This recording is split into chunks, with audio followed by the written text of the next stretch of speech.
Boys, another episode of the potty. I actually want to start by clarifying the IFBB MPC rule, because we had a discussion last week about it. Different interpretations. Yeah, and then we were like, does it mean you need to compete within 3 years? And then literally we recorded the potty, and in the afternoon a clarification came out. So they said you don't need to be competing within that 3 years. You just need to have your membership active, which means that you're paying for it. Mm-hmm. But what they said is, if you've already got your pro card and you don't lose it in 3 years' time, but if you reactivate your membership, so if you start to pay it again, then the 3-year rule kicks in. Okay, so if you were a pro before, this rule has taken place, then from now on up, say you don't decide to renew it for 10 years, there's no fees, but as soon as you do, it triggers that clause that now you're bound to pay. Now you're in that 3-year window that you need to be paying your fee. Yep. Now, it doesn't mean you have to pay it every year. Every 3 years. But you need to, so you need to make sure that you stay active. You need to pay it all within that 3 years. IFBB pros who have that title, who have earned that, but maybe don't have desires to get back on stage, they can keep that status. That's right. Without Did they come out with that afternoon, or did one of our listeners No, they come out with it that afternoon, because I think they got so many questions. Yeah. Well, it was a little bit like... Yeah. Or you're a wizard. Yeah. But yeah, so I wanted to clarify. I wanted to start with that and clarify. But that was one of the things we discussed last week that I just wanted to clarify. Mm-hmm. That's good. Any updates that you guys want to give on how your week has been or what you've been doing? No, I think the year's just really started to kick off. Well, we've got our first workshop this weekend. We do. Which is exciting. It's always nice when the season starts. And I think once we get through this weekend's workshop, I think the excitement levels will go up even more. But that kind of kicks off and steamrolls what's about to be the start of natural bodybuilding in Australia for this year. So yeah, I did that announcement post on the NBA page saying there's over 30 workshops. And that's between now and the 12th of April when we have our first show. Well, they're just our workshops. That's just our workshops. It's a lot. It's a lot. But it's spread between us. We're mostly going in pairs whenever we go to a workshop, except for the Queensland ones where Stu's managing those. And every single one in Queensland is actually allocated to a posing coach as well, which is really, really cool. And then and then obviously we spread them out between all of us, between all the other states and territories. But we actually go up to Queensland the week before the Gold Coast show. Yeah, so we have a mega workshop in Queensland, and it's the week before the show. The week before the Queensland show, the Gold Coast show. So that's exciting. It's going to be awesome. So our traveling is going to begin. Yeah, absolutely. I mean, I book all the flights, so I see and I know which ones we've got to book, and most of it's booked up until I think like April, and then there's a bit of a gap. Yeah, and we'll start to book them. Book the rest of them. Yeah, so it's going to be big. There's a lot. Yeah, you've got ACT coming up, don't you? Yeah, there's ACT coming up. We're going to APS, Australian Posing School Vendor Expo, which I did last year with Stewie. And it's almost like a little bodybuilding expo. It's cool. She does it at her facility in Mascot in New South Wales, just right near the airport. So literally 5-10 minute drive from the airport. And it's cool. Like all companies come together. You've got, all the companies within the industry, including other federations. And it's just cool just to meet people and walk around, and we'll have a little stall there. It's you and I going. And we'll be talking to a lot of people. I'm looking forward to it. It'll be really, really good fun. But let's kick it off with some questions. What do you reckon? Let's do it. We'll go through it? Yeah, man. I'm going to kick it off with the most serious question for you. Okay. Love how you're laughing because you know what it is and I don't know what it is. So you know how we spoke about citrulline malate? That was a couple of episodes ago. I can't remember which one it was. Maybe it was before the new year. Vaguely. And it was about, increasing blood flow. So this person is asking for a friend. Does it help with erection performance? And should they be using it? Or is just having watermelon beforehand good enough? I don't know. I don't have the answer to that question, but try both. Yeah, why not both? Why not both? Blend some watermelon and then add a bit of citrulline in there. See what helps? Yeah, I don't know that there's any research, or maybe there is and I'm just not across it in that space. You don't research these things? It's probably not something you're actively looking for. I can't say that I've actually even, there are certain compounds that you think about. I wonder what this would do if I used it for that, but I can't say that Erections was high on your priority list. And enhancing one's erections. So, I don't have an answer. Obviously, because Scotty needs no help in that department. So, no, fortunately, yeah. Maybe just trial and error. Maybe run one and then take some quantitative metrics. Maybe assess duration. I don't know if you really want to get to the nuts and bolts of it, and then no pun intended. So, and then enough of the day. And then trial again. But I don't know that was a serious trial and error. No, trial and error. That's it. Was that a? That was a I was question. asking you, are these questions from No, this an question, account, or is this from question a didn't private? come through anonymously. It came through via DM. Okay. Yeah. You have to tell me off after. Yeah, okay. Something tells me. I have a feeling. So I think I got a feeling. Is it who I think it is or not? I reckon. Okay, cool. Right, let's go. Okay, next one. Still a serious question. I've got to find it. Yeah, here it is. Ask Scotty to rate juicy dates as an intra-workout. Medjool dates. Yeah. Cool. Makes sense. For intra-workout, glucose, fructose. I don't know. Medjool Like, dates. I think again, I don't know the exact profile, but I think dates are a reasonable ratio blend of glucose and fructose. I think again, I don't ever prescribe them and I don't eat them. I know that there is a lot more people that are using them in cream of rice, and a lot of the IFBB guys I know go down that path. And obviously, everyone's aware of the thresholds for glucose and fructose. So I think if it digests well with you, I do know there are some people with certain foods like that if you have too much of it can cause some GI distress and maybe induce peristalsis a little bit quicker than they would have hoped. But I think it's like anything. If you find that you can take it in, and the advantage with a date is it's quite energetically dense, so you don't have to have a lot of it to get in. So from a taking up volume perspective, so I mean, I don't eat dates, I don't like them, but I'd have to have a look at what the profile is. But I think from memory, it is a pretty good ratio with glucose and fructose. So I guess it would fit the mold if you can eat it and it feels good. What about fiber? No, I don't think they're. If it's a high glucose fructose ratio, it would usually be a lower In fiber? lower in fiber. So, but again, I can't even remember the last time I looked at a packet of dates. But Okay. I think I know that they are reasonably high in glucose and fructose. Okay. Yeah, I know Meg's used them a lot in her off-season meal plans for clients who are on high calories, who are maybe struggling to get the volume in. Just easy to blend through a smoothie, and as you said, super high in energy and calories. So Awesome. I'm gonna have to get onto it. Check it out. Yeah, I'll have to have a. That's the first thing I'm going to do when we finish this. I'm going to have a look at what the energy profile is of a date, because I can't remember the last. You're going to go research citrulline malate first, and then. the reason why I said clarified Medjool is because you went from erection performance to juicy dates. So I just wanted to make sure that you were on the right. Okay. Is it common to have more energy in prep than in your off season, or is it just me? What do you think? Yeah, I don't think it's common to have more energy. It might be perceived energy.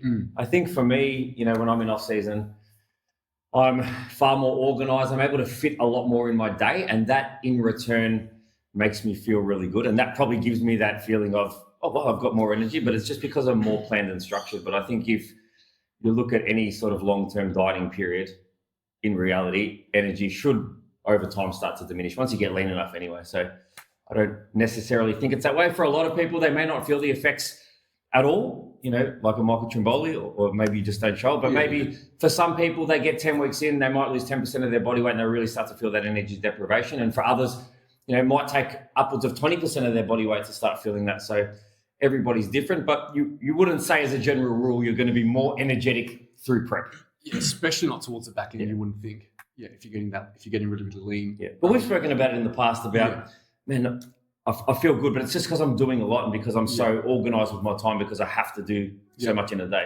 Yeah, and you might also be looking after your sleep a little bit more than what you were in the off season as well. Definitely drinking more water usually as well. Yeah. What do you think, Scotty? Yeah, I think, as you kind of alluded to, some of those markers that are potentially easily overlooked when you're in the improvement season, like, am I getting sufficient sleep? Am I hydrating properly? Am I making sure that my nutrient timing is on point? I'm eating religiously every 4 hours so the energy levels don't dip, because usually you're hungry. But I think the other thing that can happen in the improvement season is sometimes when you're pushing in so much food, you finish a meal and then you might be sitting at your desk doing a check-in, and then it's like you start to feel sleepy and droopy because there's just so much food going in. So sometimes that can be it as well. And that's why I'm a big advocate of, in the improvement season when food is high, maybe 5 to 10 minutes after a meal, going for a 10-15 minute walk to just help facilitate digestion. I think people want to lean to the easiest thing that they can, and I've seen a lot of stuff online now about digestive enzymes and things like that. And I'm like, you can be your own digestive enzyme. Well, firstly, your body has them anyway, but you can help facilitate that process by just getting up, going for a water, again, staying really well hydrated, chewing your food really, really well, so that obviously it passes through digestion better. But yeah, I think they're probably some of the reasons. I think, like you said, it's probably you are so efficient in contest prep, and so there is that element of I just get things done. But at the back end, I definitely don't feel like I have more energy when I'm a few weeks out. I feel like, every day, to be honest, is like a struggle. Yeah. Can we just go into what you said about chewing food? Because it does come up a lot. I don't know, you guys have eaten with me, and I eat like I'm in prison, right? I'm just 4 or 5 mouthfuls, not chewing. If I, when I sit with my wife, who's obviously a nutritionist, she's like, you need to be chewing like 20 to 30 times per mouthful. Is like what can you give some sort of context to that, and like why that's important, and why most of us truly do not give ourselves the best opportunity to digest our food properly? Well, if you think about everything that you're eating, so imagine you were to eat your food like you are now and you have 4 or 5 chews and then you swallow it. If you were to spit that out and you look at what that food looks like, that has to go down the esophagus into the stomach.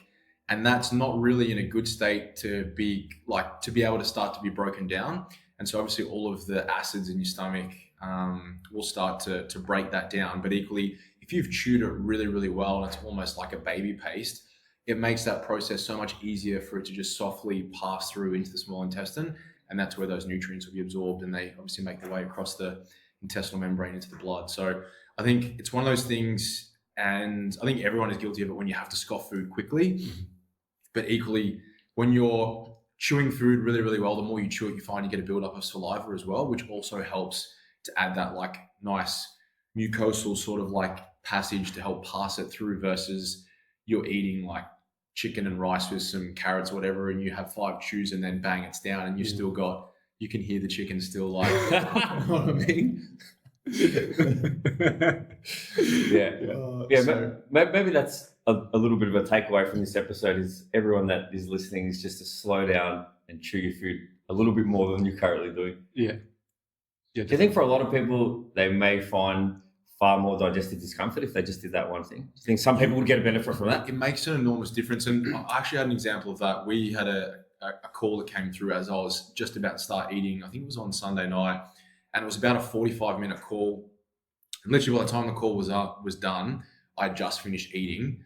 And I reckon I had one of the best sleeps I've ever had. I woke up. Normally I'm like, the last thing I want to do is eat. Like my stomach felt flat. Everything was just really, really good, versus I don't scoff normally, but my food would be down in like 10 minutes. But I think just taking your time and then letting it ease and really chewing your food and eating a bit slower, it definitely enhances digestion. And that's something that I also try and do in prep as well. I notice a big improvement, because you're sort of salvaging it, but also just taking your time and not rushing. But absolutely, in terms of promoting better digestion, less gastrointestinal duress, taking your time to eat and chewing it more. I don't think anyone's going to sit there and count 20, 21, 22.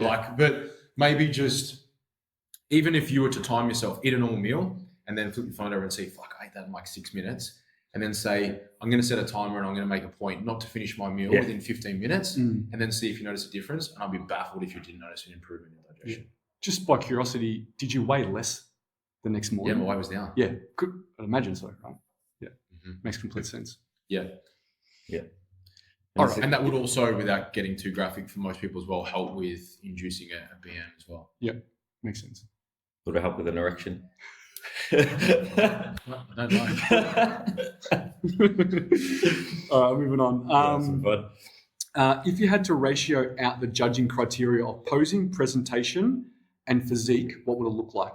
So from a judging perspective, posing, presentation, and your actual physique. What do you think? It's a good one. You'd like to think that they all play a part, but equally, being a physique sport, ultimately physique should be weighted the highest. I mean, if I think back to some shows over the last couple of years, have I seen incredible physiques pose terribly and still win? Definitely. Definitely.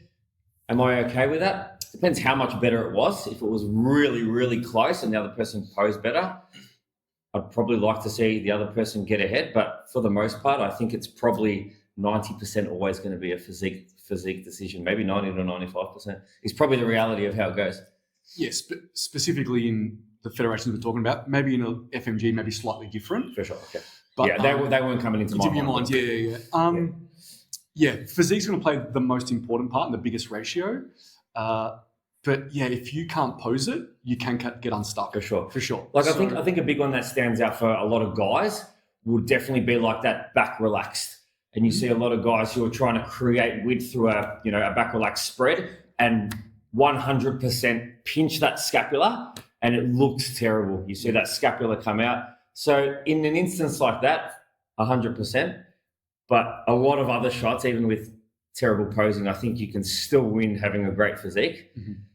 But if the physique was if the posing was 5 or 10%, why just give 90? Like, you'd want to be bang on with that 5, or even if it was 1%, you'd still want it in your belts, I don't want people to take away this and go, sweet, I'll just train hard in the gym and do a little bit of posing. That's not enough. Because the posing plays a component in what your physique looks like. For sure. Right? So whether your transitions are shit, you don't know how to walk properly, all that kind of stuff, that's the posing element. When you hit a static pose, you should be able to pose to the best of your ability to show what physique you actually have. Yeah. Because you're right. If for a female, if you rotate the hips a little bit too much, then all of a sudden you lose the glutes and your waist looks wide. So that changes the look of your physique, which is because of your posing. Definitely. So there's obviously crossover there, which is super important. But I don't think on the judging sheet it's like they're scoring them individually. Yeah. Yeah. And I think from the judges' perspective, when all three come together really well, so it's hard not to look at it. Of course, 100%. So whereas, if you've got a great physique and you're posing terribly, and I'm in the judges, I know you've got a great physique, but I'm taking my eyes off you often because I'm probably getting frustrated at the way that you're posing because you're not presenting your physique well. Yeah, definitely. What do you think, Scotty?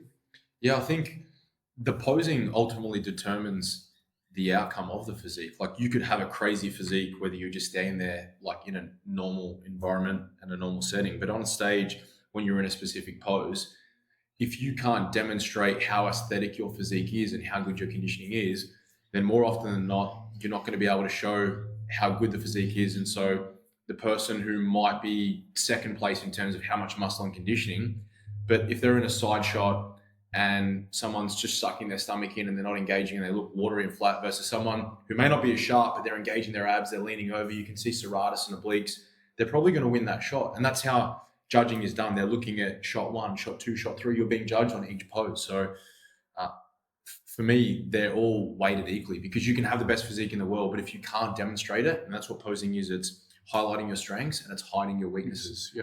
So I think most people don't place enough emphasis on that. And as you guys know, on the posing conditioning side of it, being able to pose for one lot of quarter turns, but if you've ever had to battle in an overall, or if you're in a pro show and you're out there for like half an hour, quite often, more often than not, like first, second, and third can be split by it's the 6th or the 7th round, because and we've seen it at nationals where it's like, fucking hell, they're going around again because they can't decide. Yeah. And so the person who will win will be the one that has employed posing conditioning, has allocated the time to pose at the end of their workouts when they're fucked from training, but they have that stamina and that condition, versus there's those who probably should win but may not because they come unstuck because they just couldn't hold it down for long enough. Yeah, we've definitely seen that, 100%. Yeah. Okay, moving on. Do you think mums who have had a 360 mummy makeover, I had to Google that, what it was. What is it? But it's where they have I can guess, but like a tummy tuck, liposuction, might get their boobs done too, that kind of stuff. Do they have an advantage in the mum sections, or do you think it's an even playing field? I think the only thing if you've got a tummy tuck done to remove loose skin over someone else that does have the loose skin, of course there'll be an advantage there. But the liposuction component, that's just a fat loss component. I'm sure you could get that done without having, you could lose the body fat there without having to do the liposuction. Yeah. The boobs, no one's ever won a show because they had boobs. That wasn't the reason they won the show. I think it all comes down to is the loose skin. I agree. Maybe someone might be able to have an advantage over someone else if someone had the loose skin and someone didn't, if they were just deciding if all else was equal, right? If all else was equal, that's the only thing I can really think of. What do you think, Scotty? Yeah, I think so as well. I think when some women do get breast augmentation surgery, it can definitely enhance the look of their physique from a structural perspective, because it may give them, especially in bikini, like that look typically is like bubbly glutes. They have a little waist and that X frame, which we speak about, but it's definitely not going to be the difference between, what makes you beat someone else, I don't think, but I think it can help the physique in terms of the look and the aesthetics. But as you mentioned, aside from the tummy tuck just tightening loose skin, I don't really think there's much of a shift. And most people that end up getting liposuction, unless they, make changes to their diet, the likelihood of them regaining is very, very high. Yeah. And equally, all of us have been around long enough to see incredible mums, in the 40s and 50 plus with loose skin, but have incredible physiques, beat other competitors that didn't have loose skin. Correct. Like, you're not just going to look at that. No. And be like, you're out. Yeah, like we've seen some crazy 50 plus physiques that, maybe there was a little bit of loose skin and they still smoked everyone because 100%. the physique was just too good. And there's ways to pose around it too. Definitely. Yeah, there's ways to pose. There's also, ways to put your sports outfit on and things like that to even be a little bit more strategic in the way you place things. Yeah, cuts of your bikini in that area too can change things. Yeah, definitely seen all that. Yeah. Nut butters, pre or post workout. Can you have any fats pre or post? What do you recommend? Let's start with you, Scotty. Fats, nut butters, pre-post. I reckon you should go on Instagram and watch my reel that That's what I was on. on pre-workout nutrition. Yeah, exactly right. But if you do watch that, you'll learn why you want to typically keep fats and fiber low in the pre-workout and post-workout, because the goal of any peri-workout nutrition is to get that particular substrate into the bloodstream as quickly as you can. And when you're consuming foods that are higher in fat or that are higher in fiber, it does delay gastric emptying, which means that the time that it takes from the food to go from the stomach into the small intestine, where the nutrients are absorbed, is increased. And so your goal is to not delay that. You want to get that in quickly. So typically I sort of have a rule of under 3 grams for both, but ideally you want to try not to have any fiber at all, something like a cream of rice. And if you're picking a fruit to go with it, make sure it's a low fibrous type fruit. Dates. And maybe put some dates in it. Yeah.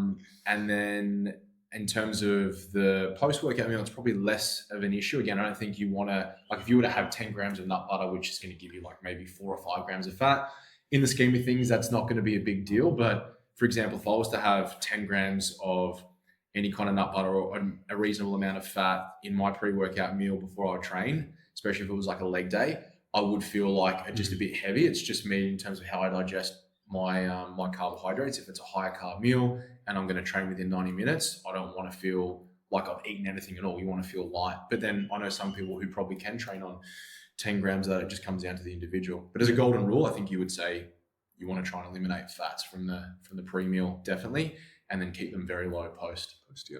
Anything you want to add? I'm the same. I just, not just for that, but I just can't eat fats pre-training and be able to train with any sort of quality, man. It sits with me for a long time. Yep. Equally, I can't have coffee around the time I have fat. So if I have a meal that's got high fat, I can't have a coffee around it because it just doesn't sit with me. Okay, interesting. All right. And I definitely don't feel the effect of that coffee for a lot longer. Yeah. Mm-hmm.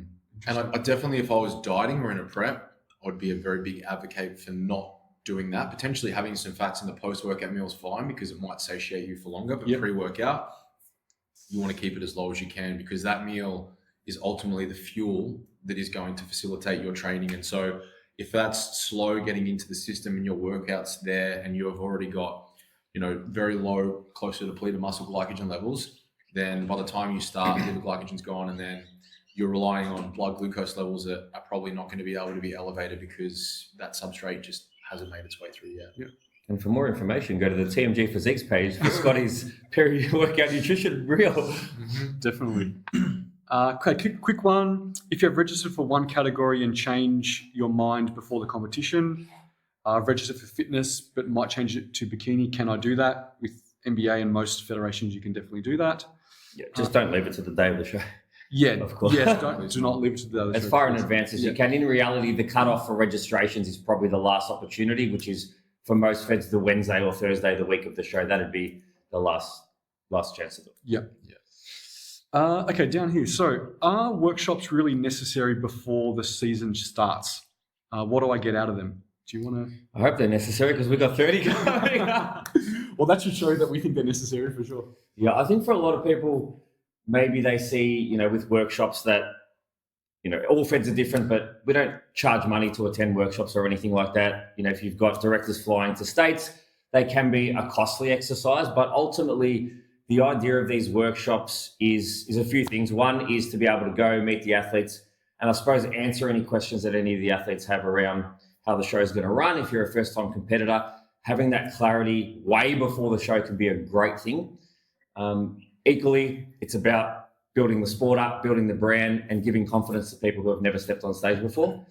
But yeah, they definitely are necessary. I know for me, for my athletes as a coach, I tell them to go to whatever shows they're considering doing, even ones that aren't locked in. Go to the workshop, see what vibe you get, see how you were treated, and see if it's something that you want to continue with and do. So they are necessary, and it's something that's going to continue really forever. But I've had competitors go to a workshop and say, actually, I don't want to do that show anymore. And it gave them the peace of mind that they need. And most go to workshops and are like, well, now I can't wait. Yeah. It certainly aids in motivation levels. You leave a group workshop, I know for my competitors, that next check-in is always like, oh my God, I'm so pumped now. Yeah. I'm so glad I went to that workshop. I'm ready. I know what I'm in for now, and I'm going to level up even more. So I think it's a benefit to not just the federations, but the athletes as well. Yeah, definitely. I think, obviously from a posing perspective, they're so useful and helpful. Normally there is a dedicated posing coach there, but we can obviously give everyone feedback too.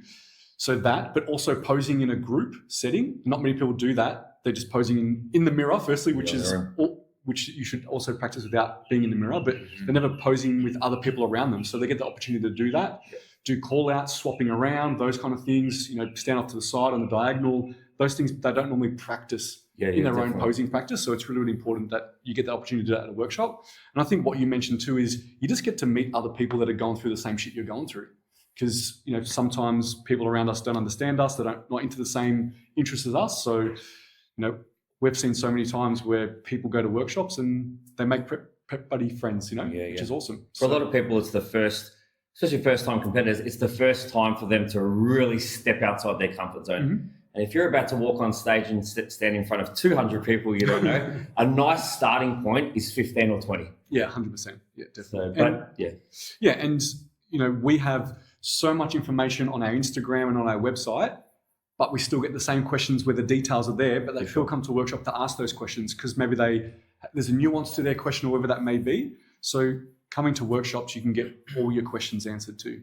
There's definitely an ease amongst competitors that I noticed as well. Like when we have our athlete briefing in every state, those that you saw at workshops are not as stressed about going through the I walk and where you're going to enter stage because they've already done all of that at the workshop and we've gone through all of those things, all of the questions that if you didn't go that you have on the day, you're not thinking about that. They're just worrying about, how am I going to look on stage? They're looking after their peak day management as opposed to stressing about the things that they need to do because you've already done it before. I think that if you're a first-time competitor, it is invaluable. Like you have to go. Yeah, definitely. Yeah, it's crazy if you don't. From our standpoint as federation directors, we want to meet everyone that's going to stand on that stage. The moment you get to meet us, for us as well, we're there to then help you through the rest of that prep. If you've got any questions, there's already a personal relationship. So sending a message to ask the questions a lot easier. Yeah, definitely. Competing is very expensive, and I really want to save for a house. What you each of you three do in my position? Okay, so what would each? Yeah. What would? Okay, so if you want to save for a house, I'd say that's a little bit more important than spending money on a comp because comps will always be there. So I would just put your funds towards that, saving of the house first. Obviously, things within competing are expensive, but if you are going to compete in the future but you're still saving for a house, I'd still try to see if you can maintain having a coach during that time. Yeah. So you're not just okay, I've bought a house and I want to compete in 3 months. And that's not going to happen. So I think if you can at a minimum maintain your coach or a coach during that time, whilst you're still saving, perfect. Because once you actually commit to a show, then there's posing lessons, paying for a tan, bikini, tan, it's more for girls, travel. everything. So it gets very, very expensive. Once you lock in a show and you're committed to it, the expenses do go up. But at a minimum, if you can maintain a coach during that time, whilst you're still safe for a house, at least you're getting the work done to still head towards competing, but you're also doing something that's very, very important as a goal to you if you want to buy a house. What do you think? And maybe it's like, depends on what your starting position is. If you've got 0 right now for your house and 0 right now for your comp, you've kind of got a blank canvas. So let's say that for you to achieve your ideal outcome with savings, you need to put $100 away a week for 2 years, let's just say. Maybe you put $90 away a week and you put $10 or $15 in a separate account for you to have in 2 years' time that will cover all of your competition costs. So maybe, you split it a little bit more, but your number one priority should obviously be into getting a house, because ultimately that asset's going to appreciate and it's going to make you money. But there's definitely a level of joy that competing brings. And sometimes, you can save and think in advance and plan to actually make sure that you've got the money so you're not out of pocket when the time comes for your show. Yeah, definitely. Anything, Scotty? No, I think it's good. NBA, do you need to do a state show to do the nationals? So it's actually something that we're going to put an education out there on social media to kind of explain that just a little bit more. But we're very similar to all the other federations, to be honest. Mm-hmm. But in a season, you normally have state shows leading up to a national show. They are qualifiers. You need to do those state shows to be able to do the national show, unless the nationals is in your state, because you don't have a state show for that state, or we don't run a show in your state. So I don't know if you're in the Northern Territory or something, we obviously don't have a show there. So you automatically qualify for nationals. You can go straight to nationals. So that's kind of how it works to qualify for nationals. Now, at nationals for season A, autumn, and season C in spring, we also have pro shows at those ones there. So you can not only win your pro card, but you can also go into a pro show, or existing pros can come straight in and compete in the pro show. They don't need to qualify at a state show. If you're already a pro, you just go straight to the national pro show, if that makes sense. The only one that we don't have a pro show in is winter season B in the middle of the year. And also we don't run shows in every single state for that season. So we're doing it in Queensland, New South Wales, and Victoria. So Victoria is the nationals for that season. Mm-hmm. So anyone that's in Victoria automatically qualifies for that. If you're in Queensland or New South Wales, you need to do those shows to qualify for nationals. If you're in any other state bar those ones, then you automatically qualify for nationals. You can go straight. And nationals will move around every year. That's right. How does that work for someone who, say, for season C wants to do Bali? What do they need to do if they don't want to do nationals? Yes. Can they still do Bali? What's the rule in there? So they need to do their state show to then qualify for Bali. Yeah. So they don't have to do nationals, but they need to do a state show to qualify. Yeah, which we had a lot of competitors do last year. Yeah, we did. Yeah. Due to other commitments and things like that, they weren't able to do nationals, so they went straight to Bali instead, which they can definitely do. And Bali has a pro show in it too. So you can go straight to Bali as a pro. So if you're an existing pro, you don't need to qualify. You can just go straight to Bali and do that show too. So that's how it works. But yeah, we're going to rotate nationals. We're obviously running it in New South Wales for season A and C, Melbourne in season B for this year, and then next year, I think we're floating around ideas of what we want to do, but we obviously need to have a bit of a chat about how we're going to lock that down and where we're going to do it. And we obviously want to see the success of that winter season as well, to the point where, we have to run it Australia-wide, not just a 3-show season. So, but that'll take a little bit of time. Yeah, I think that one's a little bit easier to understand where we'll run that nationals, because we'll obviously run a nationals in our biggest states. So that's why we picked Melbourne to run our nationals, and we might move that to Queensland. I'm not too sure. I'm just talking. We haven't even discussed this. But, they're obviously our 2 biggest states. You probably said it was going to be Queensland. So, yeah, but that's kind of how it all comes together for us and how it all works. Yep. Can you explain the difference between being conditioned and being lean? Scotty. Is there a difference? Do we just use those interchangeably? They're just the same word. Yeah, I think they kind of are similar, but I think there's a difference between being lean and there's a difference between being stage lean, and there is a difference between getting conditioned and being like at an elite level of conditioning. And you can have someone who, a perfect example is someone who might have shredded abs. They might look like inside out from the top half, But if you were to stick them in, say, a short pair of Euro shorts, and then you see the legs and it's like, well, they don't have striated quads, they don't have striated glutes, then the conditioning level is probably not at that top tier level. But yeah, there's a difference between being lean and being stage lean. And I think one of the easiest ways to differentiate it is there's a difference in how you feel between being lean and being like stage lean, where like after you train, you literally don't have the ability to really want to do anything because you're just completely empty, and physiologically you're compromised. Yeah, awesome. All right. And we'll wrap it up there. I'm loving these in-person potties. You liking it? I really am. Someone said about rapid fire questions. I don't have any. Do you have any? No, but we can do that for next week. Yeah, I don't. Okay. Next week we'll start with a handful. I'll bring them. Oh yeah? Yeah. Okay, good. All right. Some rapid Why fire. don't we'll take it in turns? You can do next week. I'll do the week after. And guys, nothing erection related, please. Unless Scotty has some new research that he's going to present. I'm not going to research that because otherwise my computer. But he will do the dates. He'll do the mental dates. He will do the dates. Our phones will be listening to us. Something's going to come up on someone's ads. Grow your penis machine or something. Not that Scotty needs that. He's good at it too. All right, I think that's time to wrap it up. Thanks, guys. We'll see you next Appreciate episode. you all so much. Thank you.